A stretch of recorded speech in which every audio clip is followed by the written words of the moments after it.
My name is Shawn Holloway, and I was born in Ozark, Arkansas in 1972. My dad was Gene Holloway, my mom was Darlis Holloway, and we lived in Ozark for about a year after I was born. My dad had gone to work for the Arkansas Highway Department, which is called RDOT now, I believe, but it was named different back then. But he took a job in Lincoln, and that's when we moved to Northwest Arkansas. I believe we lived in Prairie Grove for a year because at that time there was no houses to rent in Lincoln or to buy, so they ended up building a house in Lincoln a few years after that, and that's where I spent my entire childhood. And I loved growing up in a small town, uh, knowing everybody. I went to school there. My mom worked at the school, so I had a great childhood there. Lifelong friends, that I'm still friends with. Many of the people I graduated with, I went to school with from kindergarten to 12th grade. So after graduating from Lincoln, I went to the University of Arkansas in 1990. I think I went originally on a full ride music scholarship. And I was part of the U of A band and was a music major for about a year and decided that that was not really what I wanted to do. So I switched my degree program to ag business.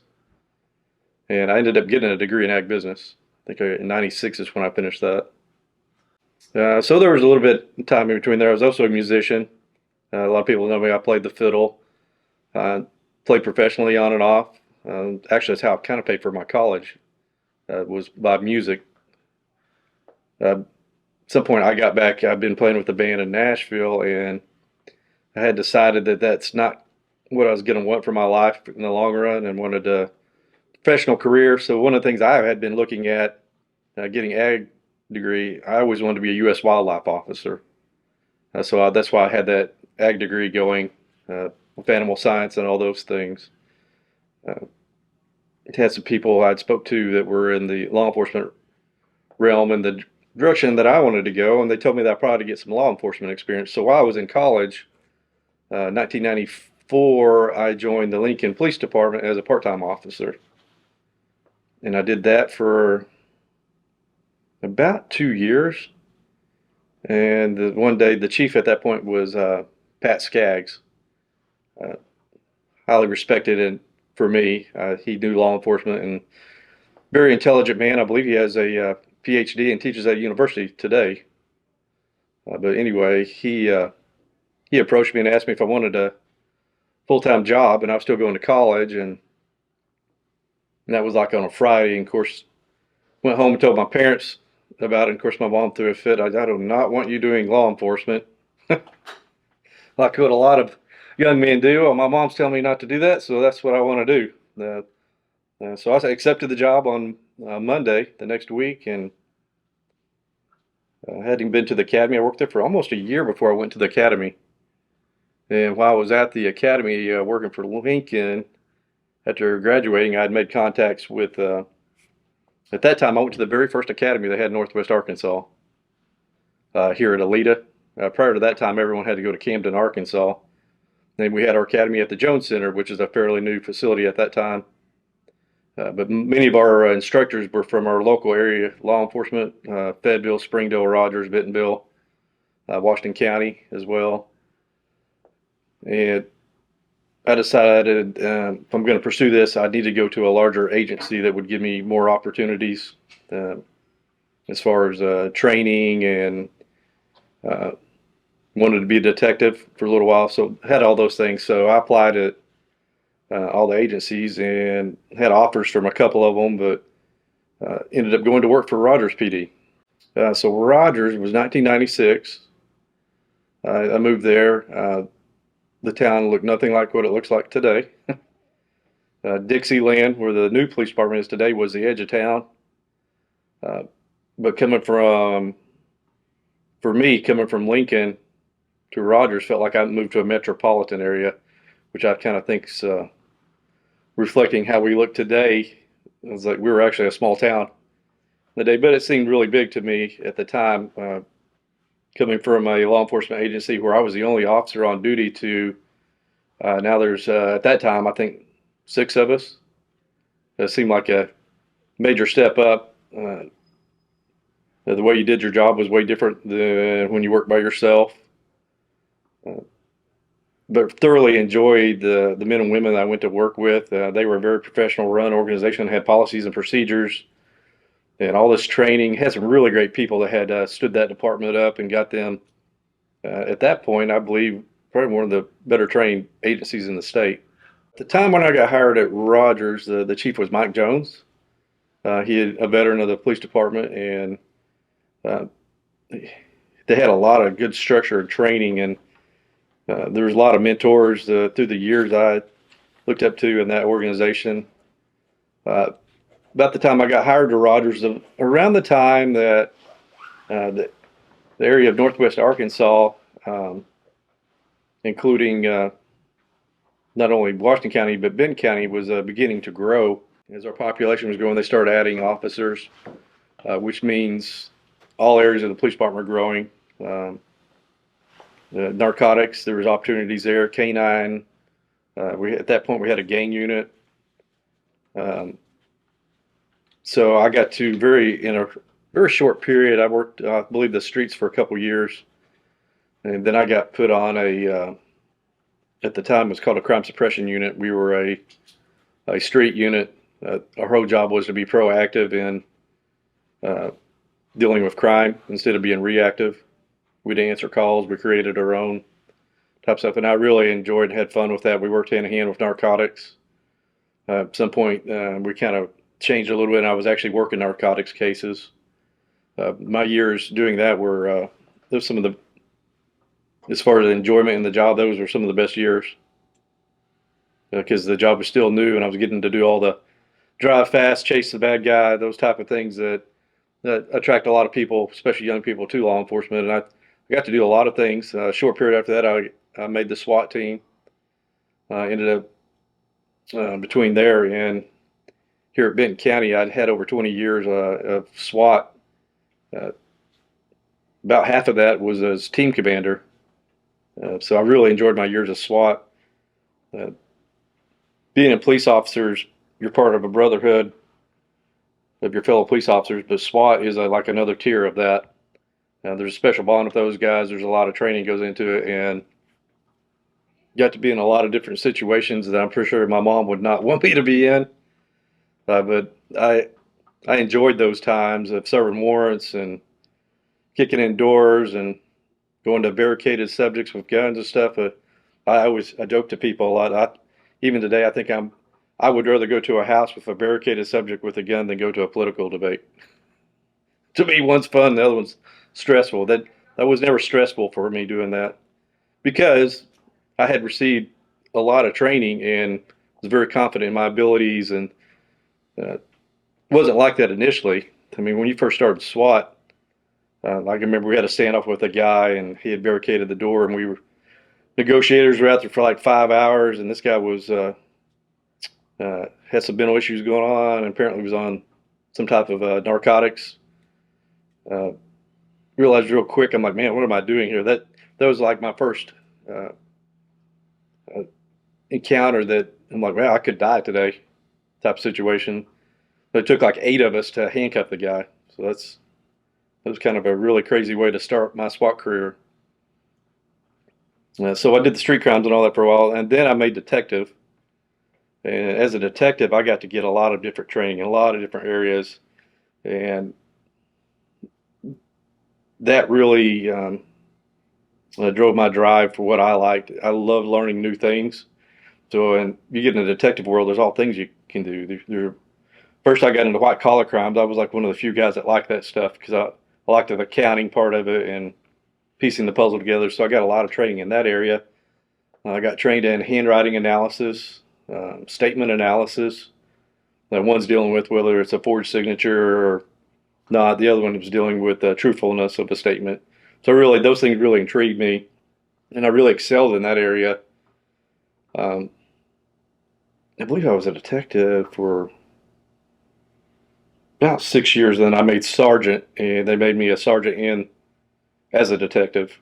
So now I was leading cases, and that was, of all the jobs I ever had, that was probably one of the most enjoyable jobs for me was uh, solving these big cases and dealing with the homicide cases that came in. And at that point, I'd really honed my skills in listening to interviews and conducting interviews, and was able to pass that on to a lot of the detectives that work for me. So a lot of times they'd be in the interview room, and I'd be watching on the monitor, listening to what's being said, and I could start giving them tips he's lying or he's not lying. So really enjoyed those years. Then eventually, I think I was a sergeant for about 4 years, I believe. Then I made lieutenant.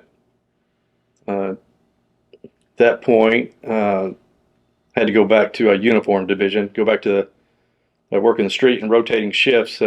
Almost felt like a demotion, even though I'm a lieutenant, because detective you had Monday through Friday. I say 8 to 5, but you got called out all the time. But lieutenant was a whole different level at that point. Now you're becoming an administrator and not a doer, which was really hard for me there for a long time to turn off. Me being the guy that's helping run and do the cases versus the guy now that I'm doing payroll and looking at training records and um, not being the guy that's going to do all the fun stuff. And the problem with the lieutenant, I figured out real quick, for like a better word, everything stops with the lieutenant. Up the chain, down the chain. It's always the lieutenant's fault, no matter what. So it was a very stressful job. In fact, you got the chief and the captains want to know what the hell's going on, why this guy did this, and you got sergeants reporting up, oh, this guy did this. It always ended with the lieutenant. So that was but that's where I really cut my teeth in learning to be an administrator, and at that point starting to look at the bigger picture of what an agency does. It's very complex. The larger the agency gets, Benton County today we have 330 employees. So there's a lot of aspects that go into not only doing police work, but having that base for me and knowledge of all these different areas I did has helped me to select individuals or get people trained in these various disciplines, whether it be canine, CID, narcotics, develop those future leaders underneath me, and make sure you get them the training they need. So I was lieutenant for, I think, about 2.5 years. Uh, so a friend of mine that I worked with at Rogers PD, Kelly Craddock, had worked there for many years. He'd been gone, I believe, a year or two. He had left for a job. He was doing motivational and leadership type classes. He had ran for sheriff before and was unsuccessful. This particular year, I believe, was 2012. He had ran for sheriff again. Sheriff Ferguson was retiring, and he ended up getting the Republican nomination. And so shortly after him getting the nomination, he started asking me if I'd come over and help him. I had a lieutenant's position. I had made pretty good money at that time and the pay over here was going to be less. So, I told him no, I don't really want to do that. Then, like I said before, we were doing this rotating shifts at that time, and I believe I'm might have been close to 39 or 40 years old. And I had young kids at home, and I believe it was December and it was cold that year, and we had switched over to midnight shift. And about the fourth night of that, he calls me, "You ready to come over?" Because he's getting ready to be sheriff January 1st. I was like, let me think about it. And about another 2 days of that midnight shift, I was like, you know what? I think I'm going to do something different. I prayed about it. It's hard to leave somewhere. At that point, I'd been there 16 and a half years at Rogers. So I made the decision, and starting January 1st, 2013, I came over, and I was Kelly had made me the major over operations for the sheriff's office. And a lot of people don't understand the dynamic difference between police department and sheriff's office. The major difference is the jail, obviously. So we have a police department and we have a jail. So he had put me over the jail. as the major. And at that point, that basically, if you wanted to look at it, was kind of like the chief or the assistant chief, if you wanted to compare it to a police department. He was doing all the political type stuff, and I was running day-to-day stuff in the field for patrol and CID. The first year or so under the sheriff, things were pretty good. We were changing a lot of things, and I was instrumental, along with Sheriff Craddock and a few other people that came from a department like Rogers, on getting an updated policy manual, uniforms. At that time, they were more friendly. They changed the cars. I didn't agree with what we did with that. They're all kind of ghosted cars, which I believed we needed to have more visibility, not less. But anyway, so it got to the point, things were going good, but then it took a sharp turn. I'm still not sure positive today what happened with Sheriff Craddock at that point, but it got to the point where he wouldn't be here for a day or two, and then it became, well, here for a week or so. When it seemed, he just seemed tired. I don't know if he had stuff in his personal life going on, but there was something distraught that was going on. So there were some things that came to light. As a parent, he wasn't sleeping. Said he had a sleeping disorder at some point, but then it came apparent to me that there might be a substance abuse thing going on, and like with that, trying to figure out. I don't really know. I don't know if we'll ever really know, but I know that things started getting very unprofessional around here, and for me, to the point that I'm thinking about doing something else at that point, maybe going to work in the corporate industry, or probably not another police department. I was thinking more like a Walmart, global security, or some type of job like that. And things got progressively worse around here, and one day I got called to I won't name who they are, but a federal agency to question me about things my boss had been doing.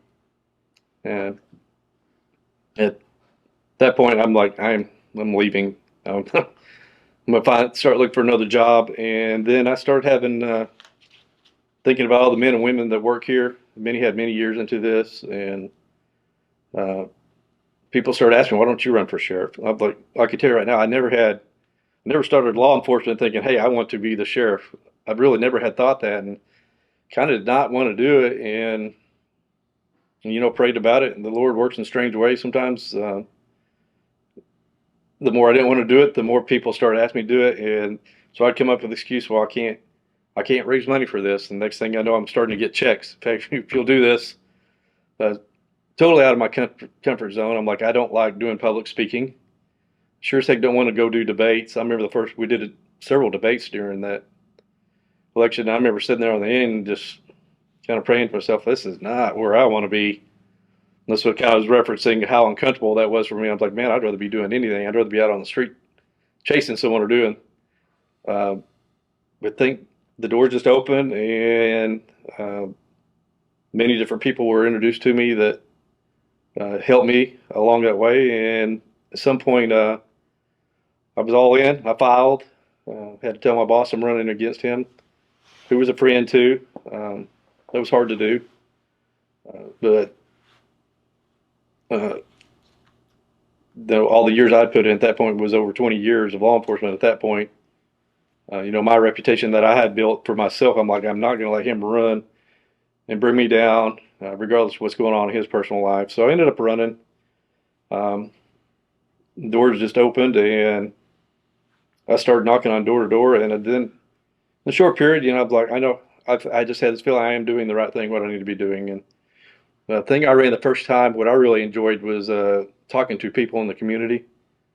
I believe the first time I ran, I knocked on over 4,000 doors, because at that point I was unemployed.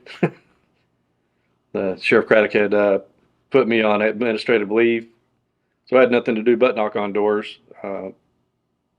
But what I learned in that time period doing that, from the sheriff's department, from the community, what the community wanted and what we were doing good and what we weren't doing good, I learned real quick they hated our cars. Absolutely hated those. They were intimidating. They don't like that undercover look, gotcha look. They didn't like our black SWAT-looking uniform. It was intimidating with the black tinted windows. Uh, so those were some of the things when I did get elected were some of the first things I changed. So first thing we changed our cars. We went to a black and white. So when you see it, there's no doubt. And the community loved that. We also went to the traditional brown and green sheriff's uniform that you see throughout the country. And the community loved that too. First couple of days, it was kind of weird just knocking on strangers' doors. I mean, you never know what's going to happen, but the longer it got, the more comfortable I got. And I got to the point where couldn't wait to get up in the morning and go do that.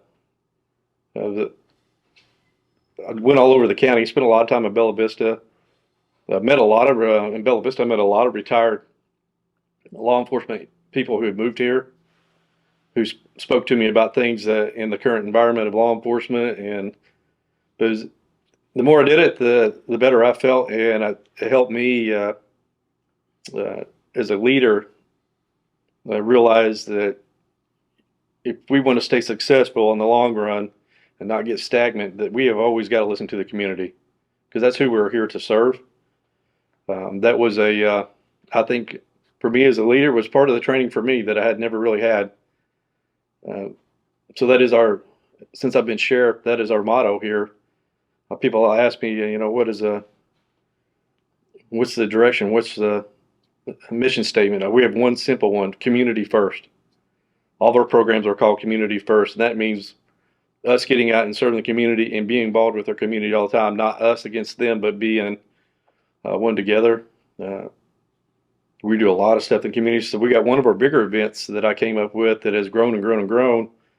We do a carnival out at the fairgrounds during Halloween that's free.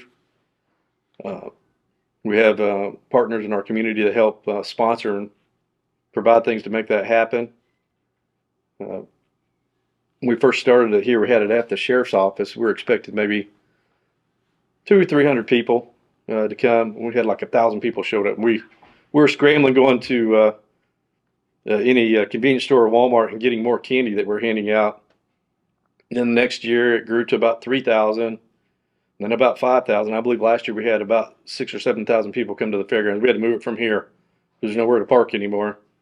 And during the COVID years, we did a drive-through thing. The people could come through with their kids, and we had all the different booths and people dressed in costumes and different things, and the kids come through and we just handed candy through the windows. I think that one year, I think we had 5,000 cars that came through. We started at 5. We finally had to close the gates at midnight, and there's still a mile of cars down the road. It's like, holy. But doing those things for the community helps the community, but helps the officers that work for me, getting them engaged with our normal citizens who are our law-abiding supporters, who at the end of the day are the ones that do support them, and that support for them to see that they deal with people who don't like law enforcement all the time, all day, every day, to see that these are the people we are working for, so that they're safe. And so this had a lot of great things for the community, but for the office and for people that work for me to realize that what we're here for. Hard to describe, for lack of a better reason. There was a lot of family feuding going on and different cliques within the agency. There's promotions that were being done left and right that made no sense. I mean, like, I believe one individual, after I had left and was campaigning, got promoted from the patrolman to like captain with no experience. Those type of things were going on. So one of the first things I sat down, I had people like, you need to come in, you need to fire all these people. I'm like, I'm not firing anybody when I come in. The things being chaos here are not necessarily their fault. When you get in those situations, people will make alliances. They're just trying to keep their job. It's very stressful. And so I gave everybody a clean slate when I came in. I did restructure and move people based on who had experience, who probably should be in a position or had the knowledge. Took it very slow. Let everyone know you're not going to be fired.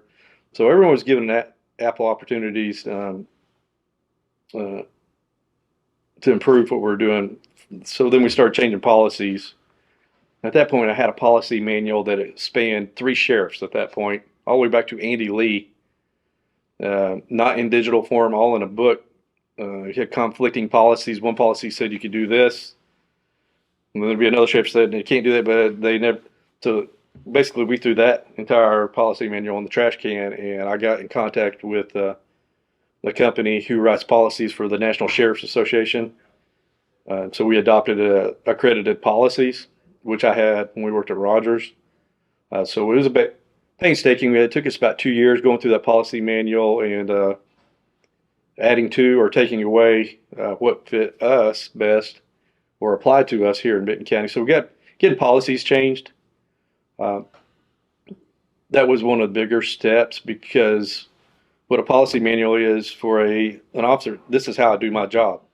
Here's our perimeters, and here's what I can do. This is what I can't do. If I do this, I know I'm fired. So having those clear, written out how I do my job slowly started turning things the direction that we needed to go. Some people would just leave on their own. Some people would get in trouble for policy violations. Um, hire people, get them trained correctly. So it's been a work in progress. I would say it's still in a work in progress today. That's a fluid moving organization that's still growing. So we also had to create different policies for the jail along the same lines, but a little bit different. So policies in jails usually get regulated and changed based on current and past lawsuits. So when I took over sheriff, this is something I didn't realize. I meet our attorneys in Little Rock who represented us. They're like, congratulations, you have 75 lawsuits. You're now responsible for. I'm like, what? So I get to looking through, trying to get caught up on all these different lawsuits, and I start seeing most of them are for use of force. Use of force. Most of them in the jail, almost all of them in the jail. And then I kind of find out that, things 20, 30 years ago, they operated a jail different. So at that point, I realized I know how to be a police officer. I know how to run crime on the street. What I was not expert in was the jail. So I hired my chief deputy who had a lot of experience in the field too. So I started turning my attention more towards the jail because those are the things that are going to get me sued. And looking at we're overpopulated within a short period after me becoming sheriff. So we started focusing on that stuff. Some of the things we did to help. We didn't have near enough cameras in the jail. So every time we'd have a fight with other inmates or an inmate on an employee or a deputy, lo and behold, those always happen where there's no camera. So I figured out real quick talking to people, the inmates know where the cameras are and the employees know where the cameras are. So they're going to wait till you're not on camera for that stuff. So we started adding cameras, and over time, our use of force started coming down, and our training changed. So basically what had come down to at some point in federal court, if it's not on video, we were assumed guilty. I know the law is supposed to be the other way around, but I can tell you the way judgments were being awarded, if it wasn't on video, we were assumed guilty. So we got enough cameras. There's like zero places in the jail other than within an actual cell that does not have cameras on it. No one likes Big Brother watching, but the reality of the realm we're in, we have to be able to document and prove what the facts are. So, but those cameras being there, they also make employees' behaviors start changing. Instead of a lot of the employees back there, I didn't hire, I didn't know because I didn't really work in the jail area. That had been trained and accepted behavior for 15 to probably 50 years ago.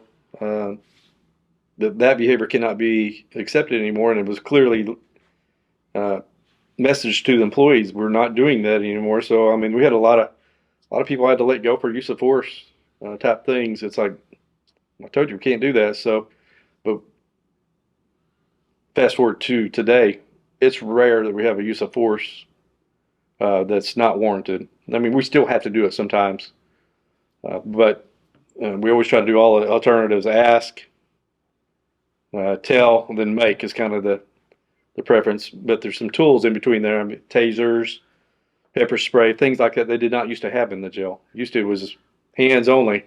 So you try to ask them and as many times as you can. Please do that. Please do that. stop doing that, please.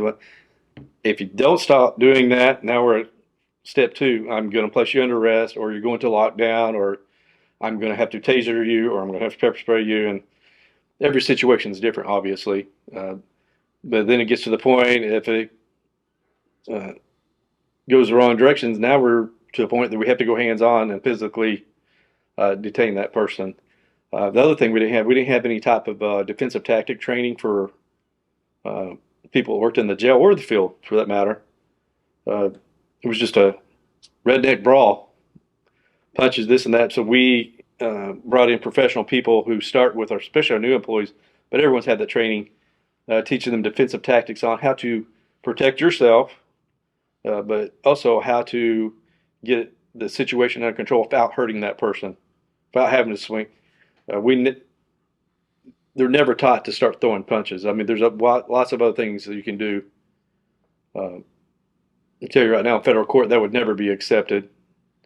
I mean, this started all the way back to Rodney King to today. I mean, unless your life's in danger, I don't think that would ever be allowed. If deadly force is authorized, obviously you could punch then, anything to save your own life at that point. But before that was a norm, straight to fist. And so in defensive tactics, one of the things we do, especially that helps the guys on the street and in the jail, but on the street, first thing they do in training in defensive tactics, they're taught to fight on their back, assuming the worst position you can be in, you've got pushed down, and now you got someone on top. So that is where we start our training, not putting someone else on the ground. You're on the ground already. How do you survive? How do you save your own life? That mindset of changing, that was one of the big things that we've done. Lawsuits have for that are virtually down to zero now. How does that population growth impact the sheriff's department and all the law enforcement in the county? Well, it's been a strain on our community for many years. You know, I can go back to '96 when I got hired.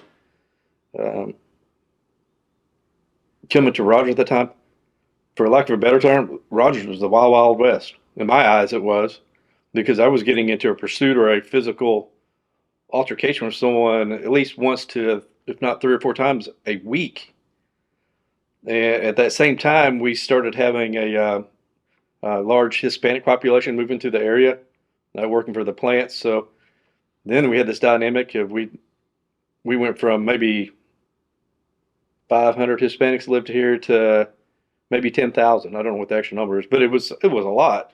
And they moved to neighborhoods, and so the growing pains of that at the police department. One, go into a call and it's like, does anyone speak Spanish? We didn't have anyone at that point. And we had a large Vietnamese population at that time too. So we had no interpreters for all that. So that makes it very difficult. So those are some of the growing things that I witnessed early on. And then the traffic. I kind of look at a different two stages. In 1996 up to about 2008, when the markets and all that bust, we had a large growth period going on in that period. Traffic was crazy. Today's traffic reminds me of what it was then.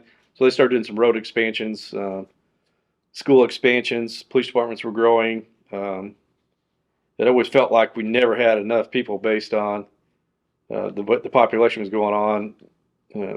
People running call to call to call. That was happening for every law enforcement agency, but it was happening for all of everywhere in our community, whether it be the schools, street departments, law enforcement. The growing pains of all that, everybody was feeling.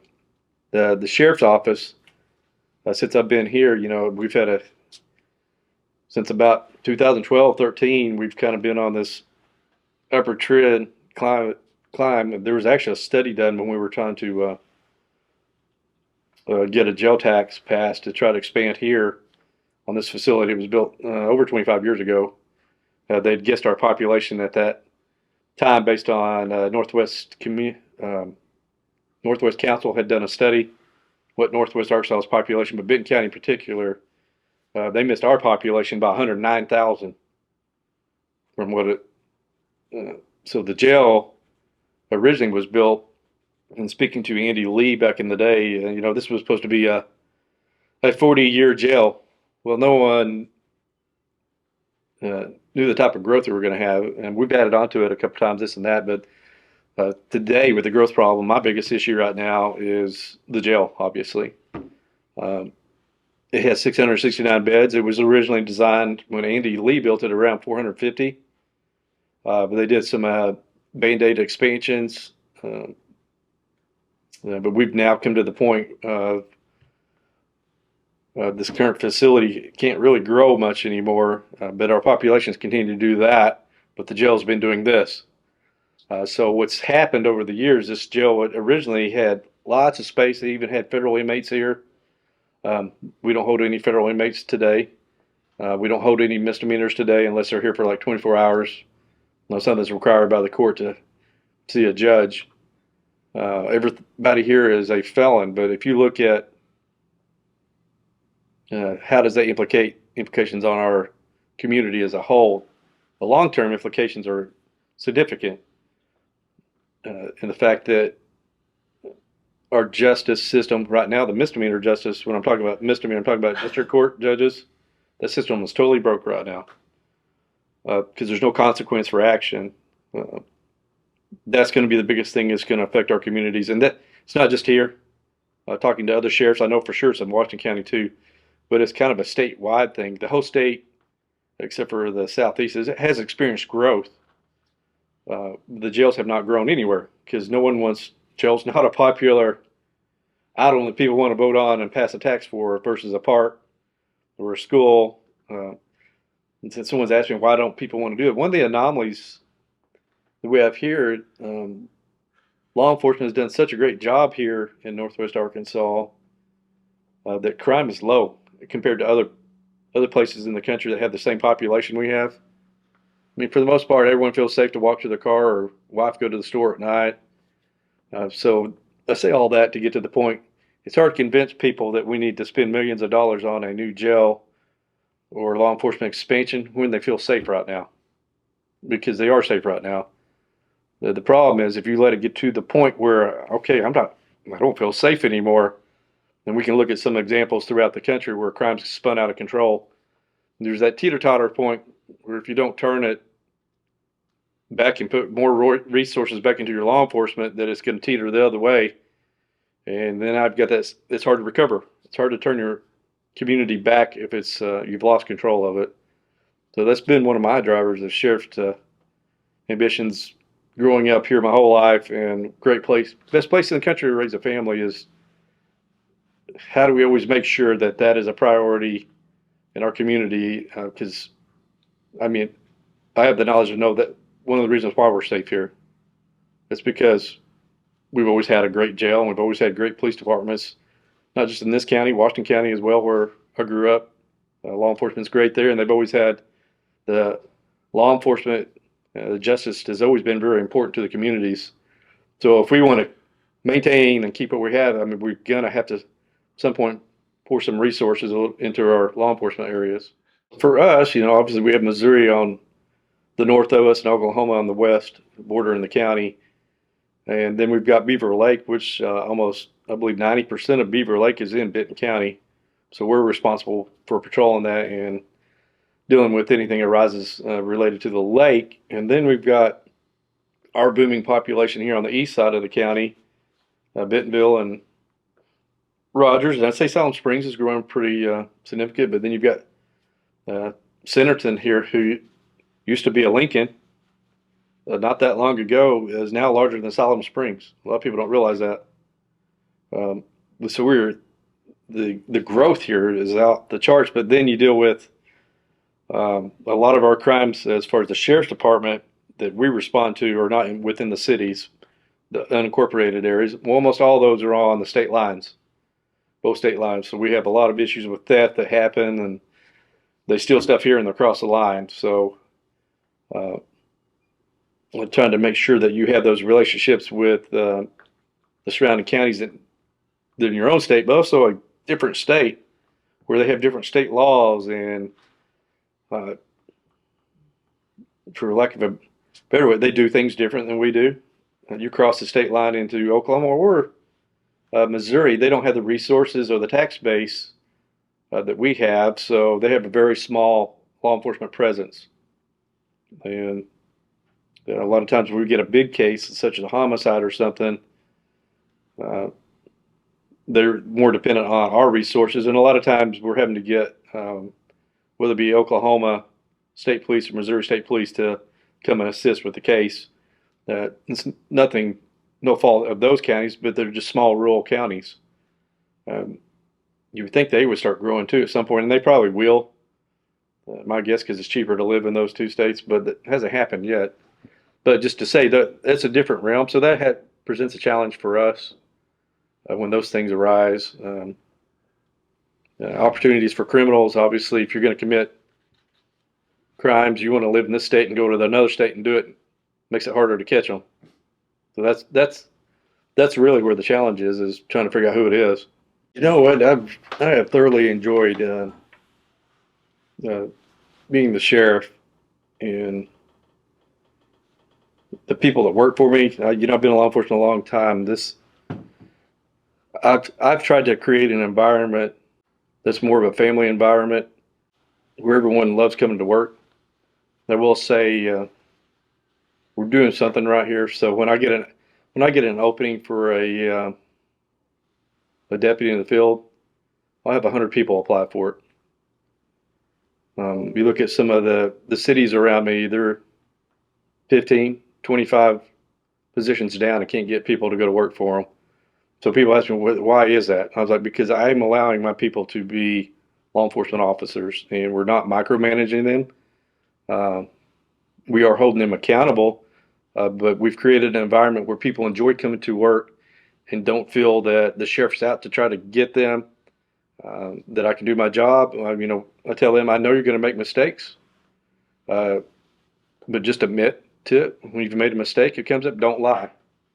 So I believe now I've been sheriff 7 years. We've got the culture where we've got to pick and hire people we have now, and it's just a great environment. I don't see all the one thing I was referring to prior to me being sheriff was all the inner fighting that was going on. We don't have that going on anymore.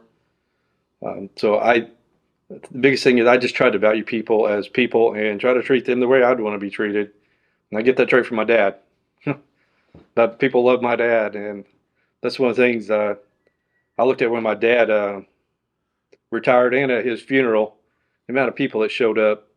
And that made me reflect. My dad always treated his common man with respect and kindness in the way he wanted to be, and that's one of the characteristics I took from my dad that I've applied to my job. I watched many of the men and women that worked for my dad through the years, and you could tell that they just loved him. He had people all the time trying to get a job there. I mean, some of the stuff they did was probably not a real fun job, especially when the winter came and you're having to remove snow or be out in the heat of stuff. But I always felt like everyone that worked for him really respected my dad and what people told me through the years that worked for my dad. And my dad was involved with coaching youth baseball, and I do that for my children. Just many of the great things, but he had opportunities. I remember when we worked at the highway department to be promoted. He had a big job offer to move to Little Rock. Would have climbed pretty high up the chain, but my mom and dad made the decision that family was more important and the quality of life that we had in our small town in Lincoln. They didn't want to move to Little Rock, so they made that sacrifice for their family financially. But I respect my dad for that. I have my own children. I get it and understand it now. But he was a good leader. He was a silent leader, but a good leader. I don't know how to explain that, but he didn't have to demand people's respect. They wanted to do what he was doing. So I'm on the Sheriff's Association. I'm a board member now. We have 75 counties. Matter of fact, I just got back from a 2-day trip with most of the sheriffs. I listen to a lot of things they're dealing with and talking about, which are the same things I deal with, just on a larger scale. So I try to help a lot of the smaller counties around me, especially we've had some new sheriffs elected in Carroll County, Madison County, and Crawford County, who I've become friends with, and I've been trying to help them with giving policies and procedures. If they have a question. but then they'll start talking about numbers or so. Well, how many, how many employees you have? I'm like, well, how many you have? And some of these, well, we have 14, and kind of pain in the butt put in. And I try to be humble about it because obviously we're the second largest county, probably soon to be the largest. And they're like, how many employees you got? Well, I got 330. And they're like, but I always preference to them. I was like, just because I'm bigger, we still have the same problems. You have a jail, I have a jail. Those problems don't change. As I tell them, I'm like, I just get more of it. But I have more staff to deal with those things too. What I find is different about my job and their job, and I totally get it. You know, I grew up in, we grew up in Lincoln. Washington County wasn't that big. It was a rural county for the most part. We had Fayetteville kind of as a large town, but the difference in some of these smaller counties, those sheriffs actually have to go and answer calls. They have to because they don't have enough people. My friend Ronnie Boyd, who's the sheriff at Madison County, he's having to answer calls. He worked for the state police, but they only got one person on at a time. So sometimes the backup will be the sheriff. Or if he calls in sick, the sheriff's got to work. So that's what's different in their job. Um, I've got so many things going on here. I can't even remotely think about doing that. All the admin stuff that comes along with having 330 employees pretty much takes up all your time. That was a big adjustment for a while, getting used to that. Prior to being sheriff, I was still the SWAT team commander as major. I miss going and do that stuff, but I can't go do that stuff now. So I have to be the grown up and not have the fun now. So we're a gold mine. We're a diamond in the rough. A lot of people in the country they are figuring it out now. That's why the growth we've got going on. Um, if you wanted to do law enforcement in this state, the agencies in this county and Washington County, not just the sheriff's office, but the city police departments, they pay you better than anywhere. So if you're going to do that for a career and want to stay in this region of the country, there's really no better place to come. And we have amazing schools here. We have low crime here. And then we've got a lot of the amenities you have in some of the big cities that are coming in here now. Whether we can keep that balance going forward, we'll see. They've done a lot of great things for the community as far as they've always been generous. The Walton Foundation, done tremendous things for our communities. Now the grandsons who are elevating Bentonville in this area to a whole new level with the bike trails. I think we're almost considered the bicycling capital of the country now. That was done in a very short period. You know, from my standpoint as a sheriff, those people come to do that are, for the most part, are good people. Good people bringing tax dollars here, making this a tourist destination. So those have been some great things. You know, if you've got people who've lived here their whole life that wanted the status quo and like the way things are, they probably hate it, the way the traffic is. But the one thing I can tell you no one likes probably here is especially new people, is where our property values have gone up. Now, if you're a property owner, before all that, it's a great thing if you plan on staying where you're at or selling it at one point. But if you're a new deputy here, that's one of the issues we're going to have. And you see this in a lot of metro areas. It's getting increasingly harder for people who do public service work, whether it be a police officer, a school teacher, based on the salary they make, to be able to buy a house and live in the area in the community they serve. So that's starting to become an issue here. Then you add our interest rate that's gone up, and it's made it even more difficult. You can only qualify for so much loan. So those are going to be some challenges as a community that we're going to have to start looking at. It's not unique to us. I mean, that's happened. I can think of like New York City. Mass majority of their police officers don't even live in New York City, not because they don't want to, but because they can't financially do it. And so that's going to be a challenge that we have going forward here with property values going up. We live on with two states bordering us too. Their options are probably going to have to be to possibly move to another state to have affordable housing. When I was running for sheriff, I became pretty close friends with former Sheriff Andy Lee. He was a wealth of knowledge for me. I mean, I wish he was here today. He left way too soon, but some of the stuff he told me about being sheriff, I can expect this and that. I can remember being at my graduation at the police academy.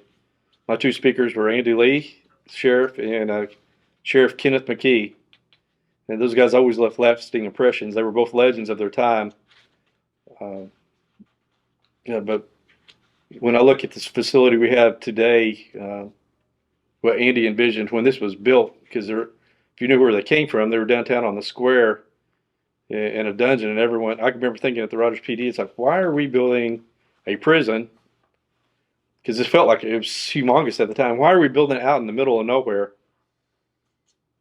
And to have the vision that he had at that point, now we're not in the middle of nowhere. We're kind of in the middle of stuff, and we don't have enough room. And that wasn't that long ago. So to have that vision of what he did, I tried to duplicate kind of that same thing he did last year. Of course, our economy tanked. We were going to try to build a much bigger facility than what we need right now. And we were aware of that. But I was trying to do the same thing. Building it today is cheaper than building it tomorrow because the cost going up. So I'd kind of done the math on the project that we were looking at. It was going to cost $200 million. I about fell out of my chair when they tell me after they get the numbers back. But then I quickly started doing the math on that. If we use this facility for the next 25 years, like they did our current one, what would that cost savings be today? They're going up at 10%. That same building, $200 million, 25 years is $2.4 billion to build the same thing. I was like, we can save $2 billion in 20 years. I'm like, for me, I felt like that was a responsible thing to do, asking for this. Wrong time to ask for it, but it's hard to get that message out to people and them understand that, hey, look, I don't want to. No elected official ever wants to come and ask for a tax. I hate paying taxes. Everyone does. But I'm looking at knowing that if we keep growing the way we are, we're going to have this. Let's do it now so we save that money over the long term. So I gave up on that. Just right now was not the right time. We're going to do some Band-Aids, but you asked about things for sheriff. That was one of the things. Look at mentors before me, Sheriff Andy Lee, that I always admired. And a lot of people didn't like Andy Lee because he was a hard-nosed sheriff, and you're going to do it my way or no way. But he had a lot of good qualities I did like. Sheriff Ferguson, there's things about Sheriff Ferguson I loved. He was a trooper for a long time, very respected. So those type of guys I've tried to emulate. And I'm sure there's going to be things that one day people are saying, well, he was really good at this, but he was not good at that. I don't know what those are, but at the end of the day, I'm trying to live up to the people who have served before me and just try to make it a little better. Hopefully, beyond me, someone good will run and continue moving us forward. So, and we have such a diverse community here. I don't challenge someone to find a more diverse area than what we have here. We have people from all over the world, all different types of races and everything. When people come to visit here, my wife works for a vendor as part of Walmart that sells into Walmart. So I've got to see firsthand those people coming here. They're like, oh my gosh, I'm going to Arkansas. But they come here. But one of the common things I always hear, once they get here, they've been here for a little bit, they don't want to leave because people here are so nice. The community's so nice. The schools are nice. The environment we have is very special here. If you go anywhere, if you go somewhere else in the country, you take the two counties where it's a little over 600,000, over 500,000 people. Go to another area of the country that has that many. People will not be as friendly as they are here. So that's one of the things I love about being here. Has always been the community. I think we live in a very beautiful area. This county especially is very diverse. We have flat farmland out west, and then you kind of get into the hill region. And we've got one of the prettiest lakes in the country here, Beaver Lake. So we've got a little bit of everything, and then we've got all the now the Waltons brought in. Alice Walton obviously brought us the Crystal Bridges. People coming all over the country to see that. We've got the Walmart Amp that brings in the entertainment. We've got some great restaurants, and you see all the stuff that's going on downtown Bentonville. Now added with our bike trails. I mean, I challenge anyone to find that in another location that you have all that stuff. That's what makes this special. But when it comes down to the end of the day, it's people like me and you have lived here our whole life. I think that culture has just keeps carrying on of uh, country folk. It's the only way I know how to explain it. People who care about people. So hopefully we can keep that for my children and great grandchildren and everybody else's. That's what makes it great to live here, really.